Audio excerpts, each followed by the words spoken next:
Hey, nobody's out there, right? Good. All right. Anyway, just for the record, I'm just watching. Nobody should watch this. This is very self-indulgent. But I'm just watching my own video, and I sang this song called "My Heart Will Go On," and it made me like get all like choked up. Like I felt like I felt like crying, and I was wondering like why was I crying? And then I thought like the next song I sang about my ex-girlfriend. I thought, was I crying about my ex-girlfriend? No, I think I was crying because I felt like nobody cares, but just I'm kind of curious myself as to why, and it's kind of fascinating to me. I guess there's kind of a beauty to the idea of like that if you have like a love for something, if you like something, you can kind of share that with other people. I don't know. I guess that's the thing is like I always say this thing every day. Nobody's watching, right? But I always say this thing where there's kind of like a big interconnected, ever-changing everything, and people's love for stuff sort of I don't know if it's love. I don't know what to call it, but people kind of you have like an effect. People have effects on other people. Like I've been listening to Jocko podcast for like a really long time, and Jocko podcast has had a good effect on my life. Like it made me accomplish my dream of making professional models for Niantic games. It taught me to like not quit, and it's kind of like listening to his thing sort of affected me. And it's kind of cool the way like somebody who's thousands of miles away, Jocko, he's sort of like he had like an effect. His voice, the audio in his voice, man, and the visuals that got recorded through the internet came into my ears and eyes, and it made me think stuff that he knew, and it's kind of cool. It's kind of cool the way if there really is, I don't know how to explain it. This sounds really cheesy, but if there really is no soul, and the world is kind of like a big interconnected everything, it's kind of cool. I like the idea that like things kind of flow from person to person, good things and bad things, and so I always kind of try to prevent the bad things from coming, but get the point. Also, that kind of that sometimes like I wonder what is that like. Why would I cry? No, I'm not trying to be dramatic, but I'm genuinely sort of curious. I'm curious as to like why would I cry during that? Why is that? Sometimes like I always say this thing where I say like there's no evidence of like a god. There's no evidence of like love being some sort of substantive thing. But sometimes it feels like there is. And like my dog, like he'll come out to me and he'll lick my face. And my dog will kind of like lick me and go like he like he's sending me love. He's going like he licks my hand or something. If I take him to the dog park, he says like thanks for taking me to the dog park, and he'll like lick my hand at the end of the day. And what's my point? I don't know. It makes little things like that make you believe that there really is like there's forces, dude. There's fucking there's a love energy that fucking goes around. I don't know. It's weird. And then what, Sean? I don't know. Fucking shit's the world. It's weird. Just the way shit fucking works is fucking weird, dude. It's fucking weird, man. Anyway, I don't know if that makes sense, but anyway, okay. So on that note, probably no one watches this. I always assume like nobody watches this, but sometimes I think my ex-girlfriend might watch this. And I was thinking, like, I was watching this thing. I'm just talking to myself. I'm thinking out loud. I'm documenting my thoughts. Get to the point, Sean. I really like, I always crave my ex-girlfriend. And I haven't been with my ex-girlfriend for, get to the point, Sean. I just really liked her pussy. I loved getting naked with her, and I loved slamming my dick into her pussy with no condom and orgasming lots of hot cum into her womb. Boy, did I love doing that. I loved getting naked with my ex, but she didn't want to do that with me anymore. And so sometimes, like, okay, so there's like love, right? I'm always trying to figure out like the world is not words, but there's like stuff that you try to put words onto, and you're trying to figure out like love is a really big word. I always feel like they should divide that word up like Russia. It's too big. It means too many things. And so like nobody's listening, right? But sometimes I think like I remember, get to the point, Sean. No one should watch this. I'm just talking because I'm sort of subversively trying to talk to my ex-girlfriend because she watches this, and so she won't like email me, but I want her to like I want to communicate with her. What do you want? I want to fuck her. I want to fuck her with no condom over and over and fill her up with cum. Dude, even just talking about that gets me all revved up. But she doesn't want me to fuck her, and you can't rape anybody. Those are the fucking rules. Get the point, Sean. Anyway, like, I always wonder, like, me and my ex, I always wonder, like, my ex was the only woman I really wanted to marry. Like, I didn't want to marry anybody up until her, except for, like, one girl when I was, like, 18. But anyway, the women I wanted to marry, they were just hot blonde chicks. Get the point. I don't know, I always wondered, like, there was a thing with my ex-girlfriend. Long story short, there was always my ex-girlfriend, I think about her, like, all the time. Not all the time, but, like, yeah, she's kind of like the only woman I ever wanted to marry. I wanted to, like, merge with her. I wanted to, like, swim inside of her and just, I wanted to go inside. I wanted to, like, fuse into, like, a Sean Christie, like, hybrid person. And that's what my body, like, wanted to do. And I really liked her, like, smell, and I liked her vagina. I liked her pussy, and I loved putting my dick in her pussy with no condom. Get the point. Anyway, get the point. But there was always kind of this thing where it's like, I was always wondering, she'd say, like, do you love me? Do you really love me? And I'd say, yeah, I love you. Take off your pants. But I always wondered myself, like, do I love her? Like, how do I know if I, like, really love her? And I don't know. Get the point, Sean. It's weird. You know, like, eventually, like, we didn't show a lot of regard for each other's life. Like, you know, she was in the hospital, and she always did this thing where she wanted, like, opiates, and she kept harassing the nurse for opiates. And I went to the hospital so many times. I don't want to talk about this a lot, but I went to the hospital a lot, and kind of went and harassed the nurse. She said, go get the nurse. And I went and I talked to the nurse, and I was like, my girlfriend, she needs more opiates. And then I did that enough times where I was like, I'm not staying at the hospital anymore. And so I just kind of, like, abandoned her at the hospital. And then she said, you don't love me. And I wondered, like, do I love her? Like, does that mean I don't love her? I just left her there. She's like, get to the point, Sean. To this day, I don't really know. But I always think, like, if you say that you love somebody, but you don't show regard for, like, their life, I always think, like, I'll take the person who just, like, shows regard for my life. You can, whatever love is, I'll just take the person who's gonna, like, make sure that I don't die, you know. So I always get to the point. Anyway, long story short, I always look back on that relationship because that was a woman that I was engaged to, and I never really was with anybody else after that. And I kind of am always thinking about her. I always think she's gonna, like, come back, which is kind of crazy. Anyway, get to the point. I really like she might be watching this. I felt so, like, at home with her. Like, I always crave her, and I always wonder, do I just, like, crave her pussy, or do I crave, like, I felt, like, so, like, at home with her. I felt like all lovey-dovey. It was like, it's kind of like a magical, mystical thing that I didn't really have with, like, any other. Is that true? I don't know. Maybe it's not. Like, maybe when I was 18, I had it with somebody, but. What do you think, Sean? I don't know. I really crave her all the time. That's kind of why I'm making this video. Is I know that she watches my videos sometimes, and I wanna come inside of her over and over and over with no condom. Is that love? I don't know, but it's like, it's not just lust, because it's also like a feeling of, like, feeling home. I've never, like, nobody's listening, right? Nobody should watch this. This is very self-indulgent. I've never been in another human's skin, so I'll never really know what it's like inside the mind of another human. And so I don't really know how these things kind of work. I always wonder, like, is that love? What's love? Get the point.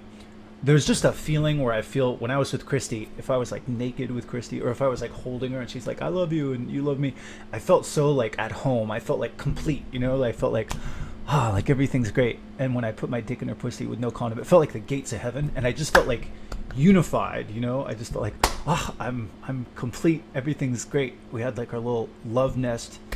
It was great.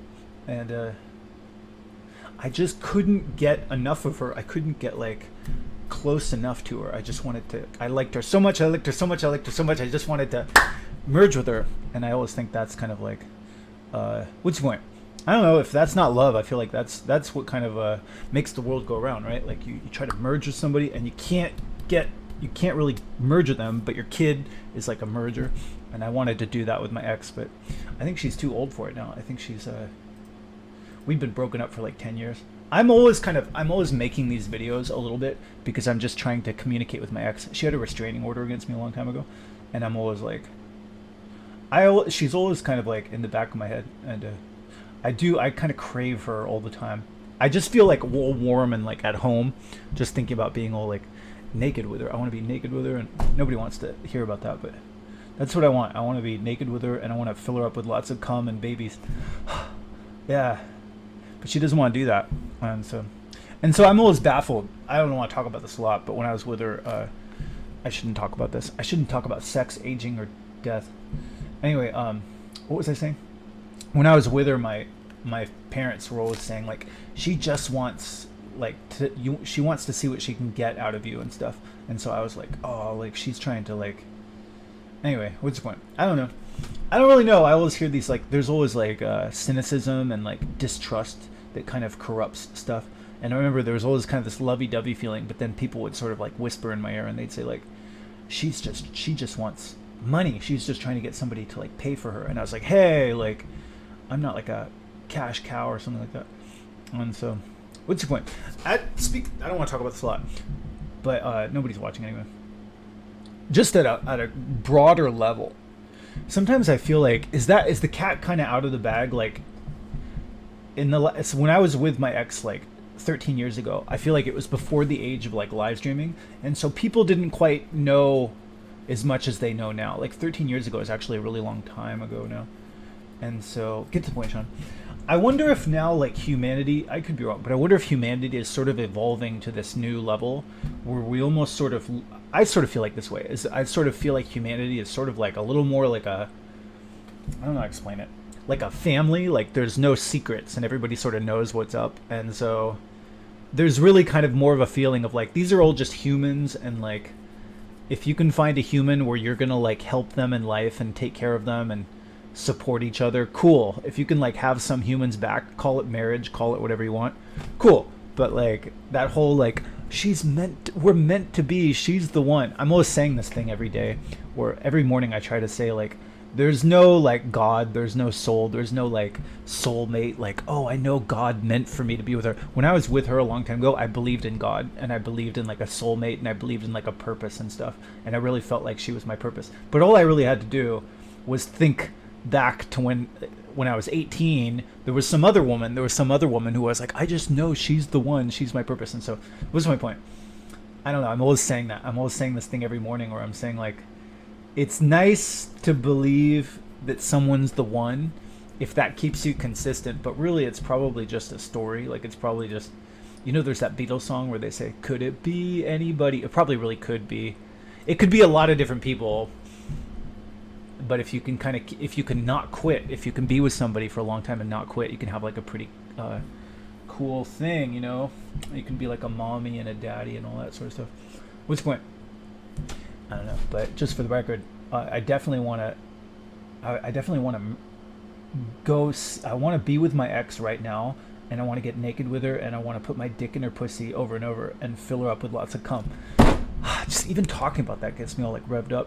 I have like a slight boner, but anyway, she doesn't want my boner anymore. Oh man, nobody wants your boner, Sean. I know nobody wants I'm too old for it, but I still wonder. I always wonder like, what do you wonder, Sean? I wonder like, is she ever? I want her to come back. I want my ex to like come back. I always kind of crave my ex.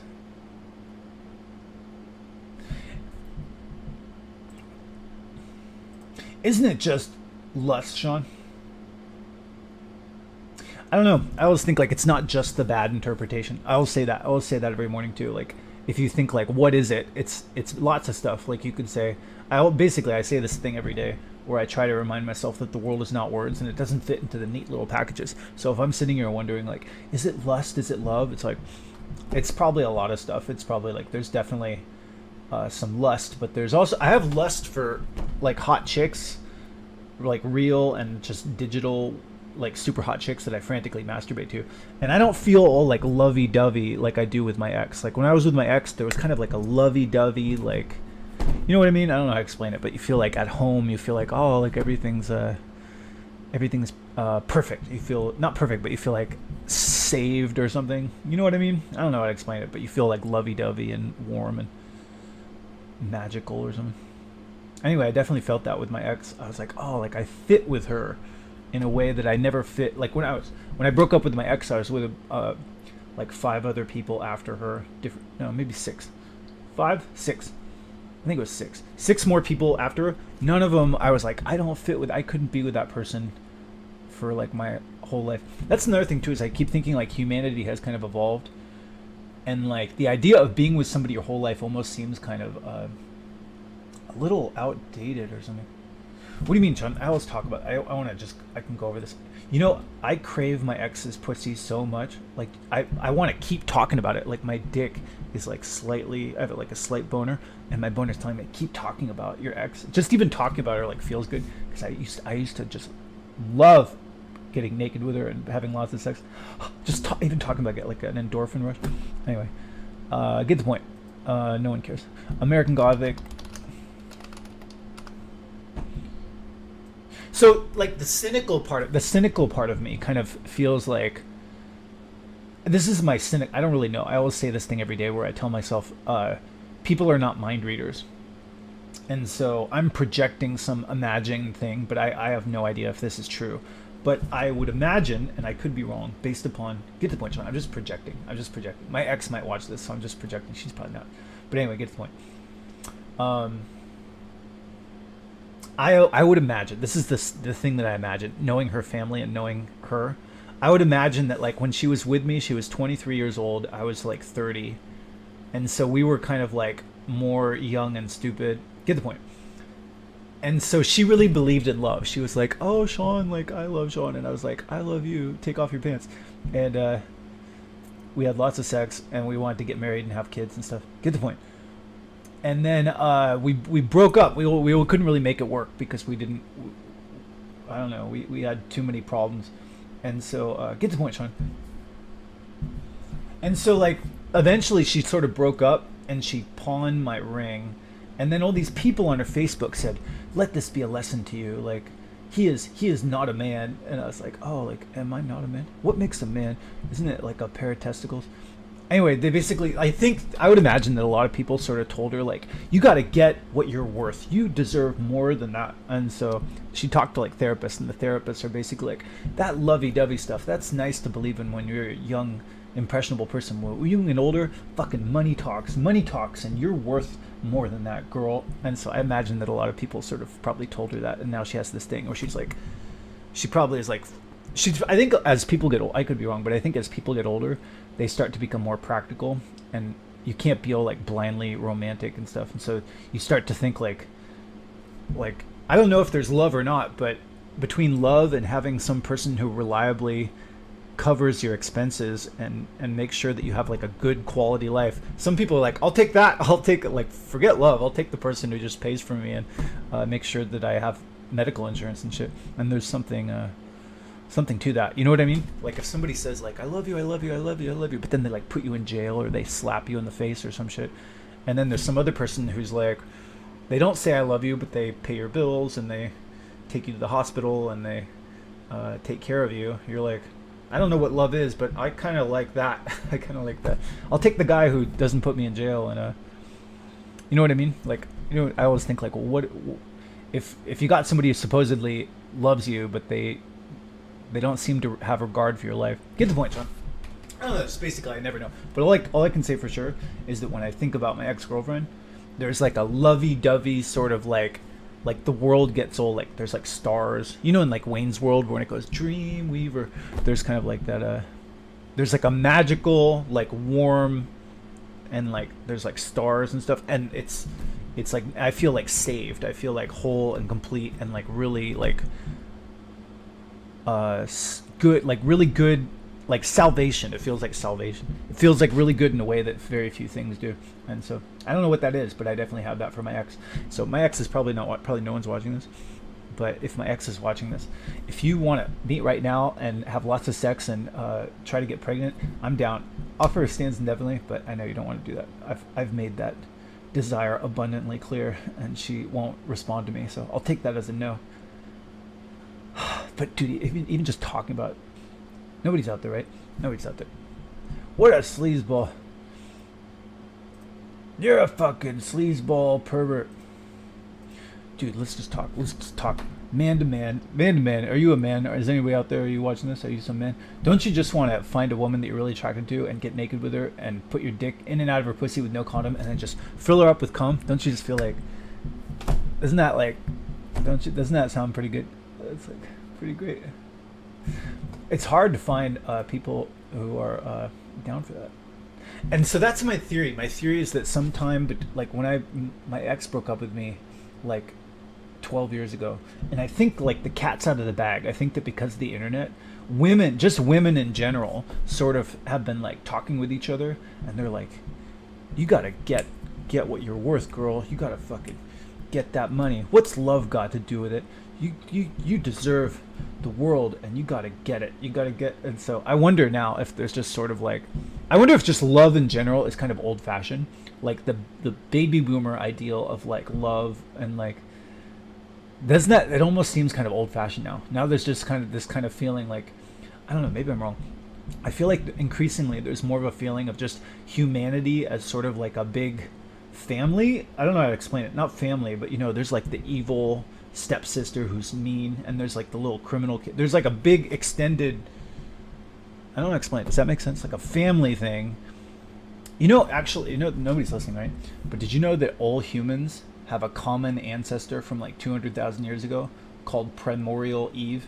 And so if you think about it, humans are kind of like a big family. So if they're just like this really, really, really, really, really, really big extended family, there's more of this feeling of like, well, can you just find some like great, great, great, great, great, great, great, great cousin that will let you fuck them on a regular basis, and you guys can sort of work out some deal where like you can take care of each other. Can you find some family member that you're gonna like take care of that you can possibly also have sex with? And so the women are like,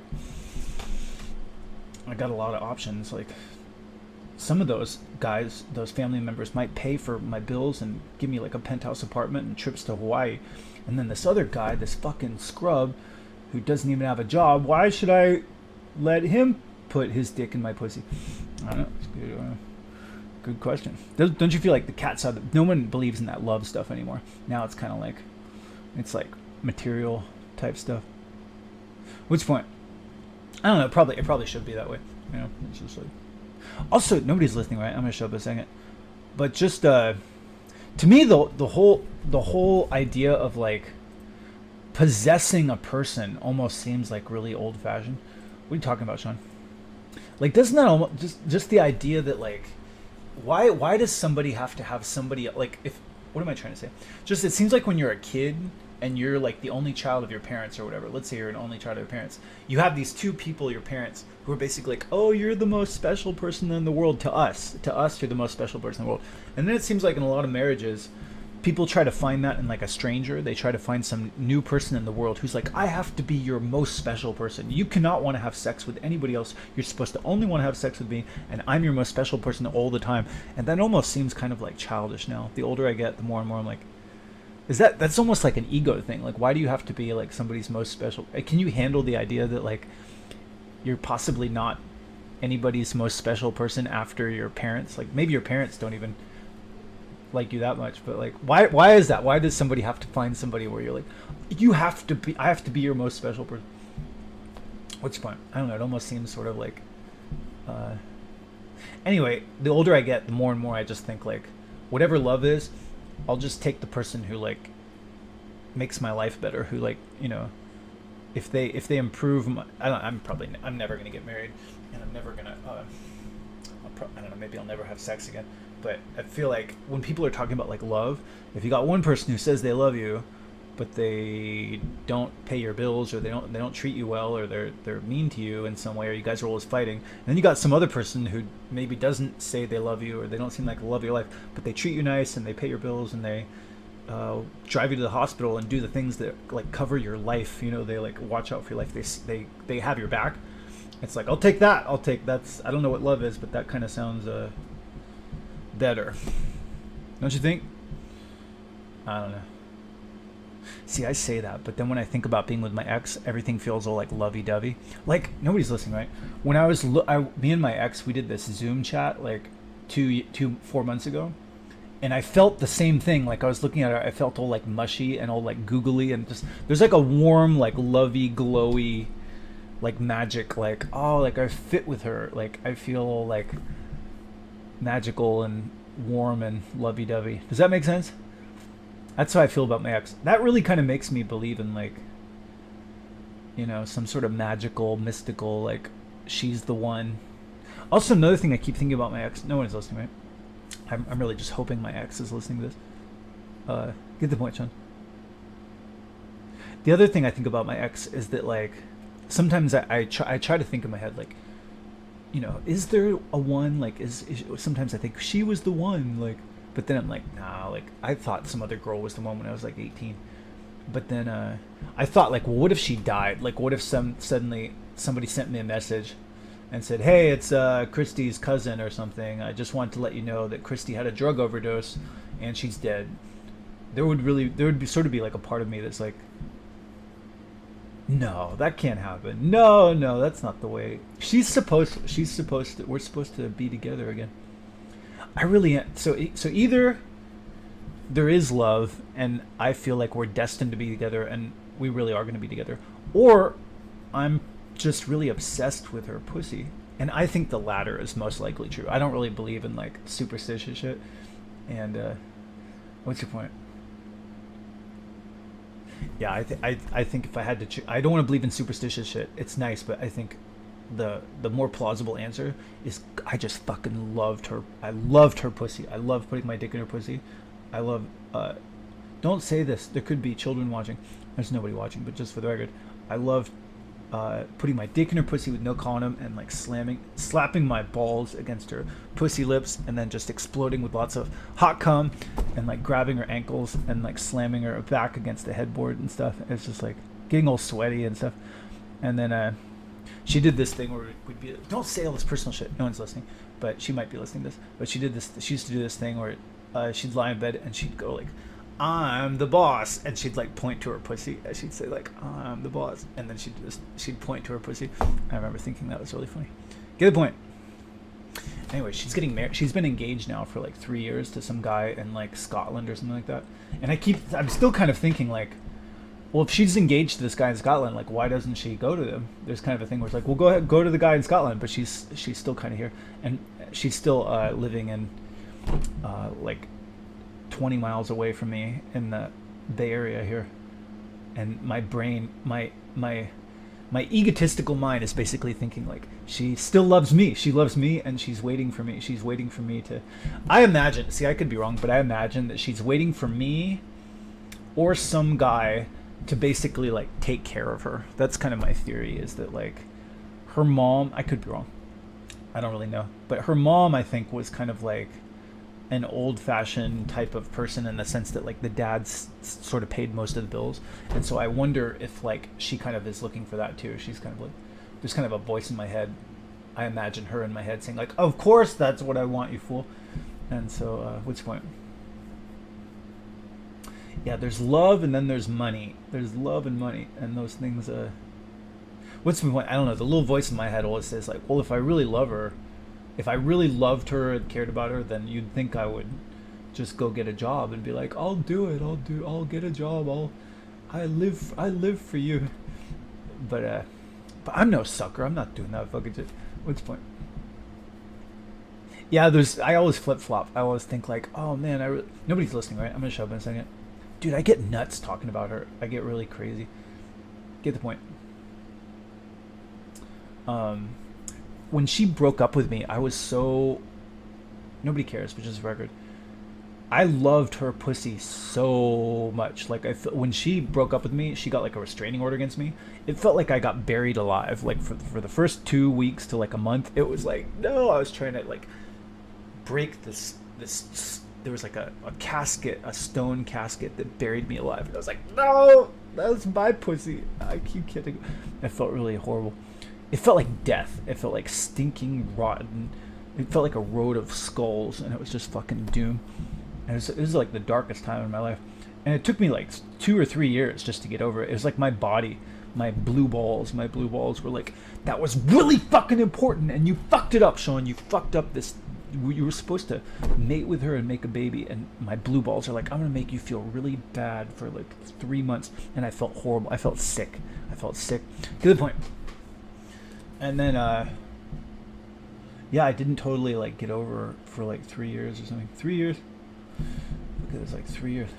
That's pathetic, dude. Fucking grow up, move on. I know, but just like, nobody's listening, right? I've never been another human, so I'll never know what it's like inside the mind of another human. But doesn't it seem like sex, if you find somebody that you really fit with, where you like want to mate with them and you want to like fill them up with cum and make lots of babies, doesn't it feel like that's like really important? Like it feels like this is like, that's like really fucking, like you get nuts, you get like crazy about it, like oh. And so it's like nothing quite satiates that. This is really cringy. No one's watching, right? But I don't know, I've never been another human. It feels so gratifying. Like it feels like, and you get like obsessive about it. And that's how I felt about my ex. I was just like, it was such a, I loved having sex with her. And I still want to have sex with her. So if she's watching this, if you ever want to have lots of sex, I'm down. But I've made that abundantly clear. And so now I just have to like stop talking about it. She got a restraining order against me when we broke up because I couldn't stop talking about her. I wrote her like 50,000 love letters saying like, please come back. And she's like, no. And so actually she came back once. She met me at a hotel like 5 months after we broke up and we had lots of sex like twice. But then she broke her restraining order to have sex and then she broke up again. But I just want to what's the point? I want to have lots of sex with her. But I don't want it bad enough to go get a job. Nobody's listening, right? I'm going to show this thing. I'm just reviewing all this shit. No one cares. But when she broke up with me, I felt sick for like a while. And then there was this thing where it's like, I'll do it. I'll be a man. I know she wants a man to like pay her bills. And I got to go be a man and I got to get a job and I have to take care of her. And then I went and I got like a job at like an IT place for like 3 months. And I was like, this sucks. Like, I always have this idea in my head. And I wonder if a lot of men think this now. Maybe this is like an incel attitude or something like that. I wonder if there's just a general sort of battle of the sexes where women are like, I want to be taken care of. I want that life. I want somebody to pay for me like my parents had the life that they had. And then in these times are kind of harder than they were in our parents' time. And so there's a lot of men being like, dude, I don't want a whore. Like, it's like, I like you, but like, I have to pay for you? I have to, if you want. It's like, I love you, but you won't be with me unless I have like a job and I pay your bills. That feels like, it feels like I'm basically paying for sex. And I'm like, well, that's, I always kind of I went on to ask men on Reddit. And I basically said like, is that the deal? Is that the general deal among men and women? Is like, women have the pussy. And so they're going to like either give it to the highest bidder or like you have to pay for it. And some people are like, yes, that's adult life. And I'm like, well, then I don't want to do that. I don't want to, if you have to get a job and pay. But like the Joe Rogan adult people of the world, they're like, she might have a child. You have to be able to pay for the child. I will say this, like if my ex is watching, probably no one's watching this, but if my ex is watching this, if I make you pregnant, then I'll get some like humdrum job and I'll pay for the kid. But if I'm not going to go get some job that I hate on the presumption that you might have sex with me. Because then if you don't have sex with me, it's like, well, what's the point of this fucking job? So what's the point? That's my general thinking in general. It's just like, there's no reason to get a humdrum job unless I was paying for like kids and a marriage or something. But if my ex-girlfriend or really any super hot blonde chick who can still make a baby lets me put my dick in her pussy enough times to fill her up with cum and produce lots of children, or at least one child, then I'll get the job. All right. Offer stands in it, but nobody wants to do that. It's a competitive world. That's the other thing I keep thinking is like, I really like my ex-girlfriend's pussy, but I guess I'm gonna show this thing. Most men must like pussy even more than me.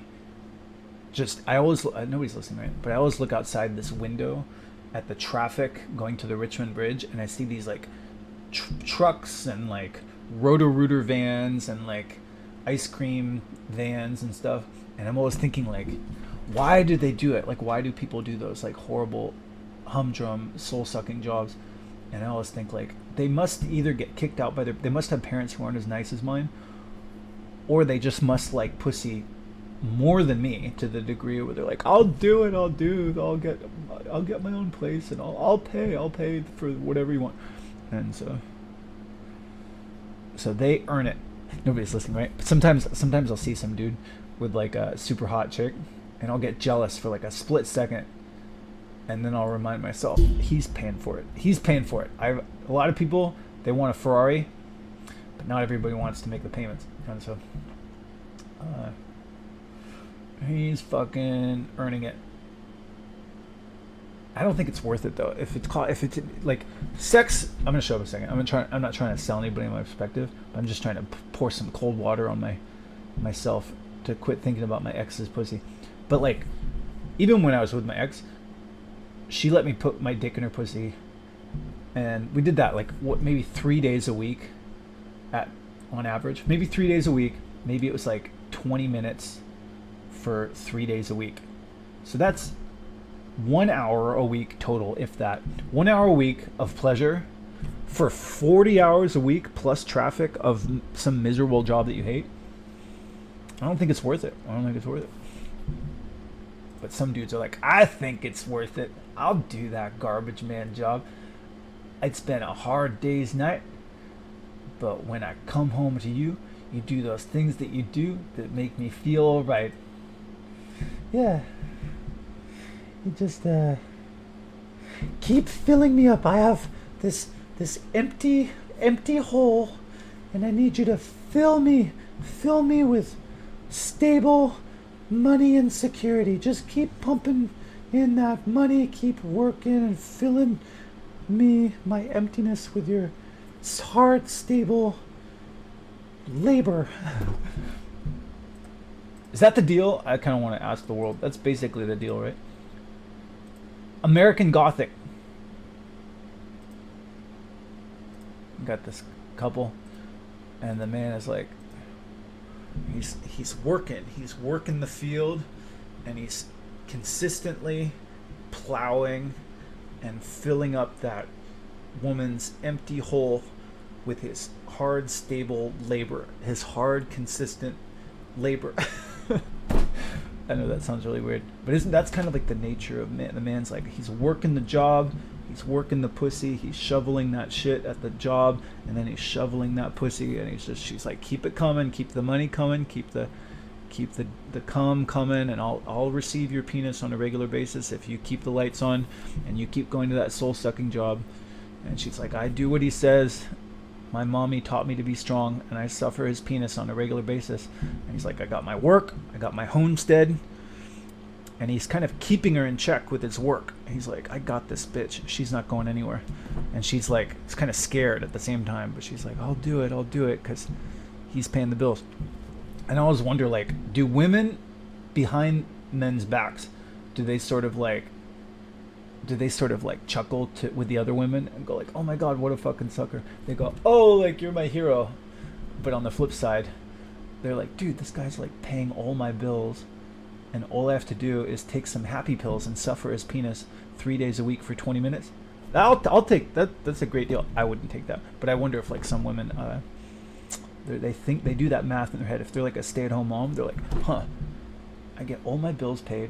Maybe I get like $20,000, $30,000 a week of his. He pays for my trip to Hawaii. He pays for my hair. He pays for my nails, and all I have to do is suffer his penis 3 days a week for 20 minutes. That's a pretty good deal. What's your point? What a cynical thing to say. I just wonder, like, is it worth it? Is it worth it? I think it's not. I think it's not really worth it. But maybe if you have a kid, if you really love your kid, maybe it's worth it. Anyway, these are things I don't have to worry about because nobody wants to fuck me. Anyway, I hope you have a good day.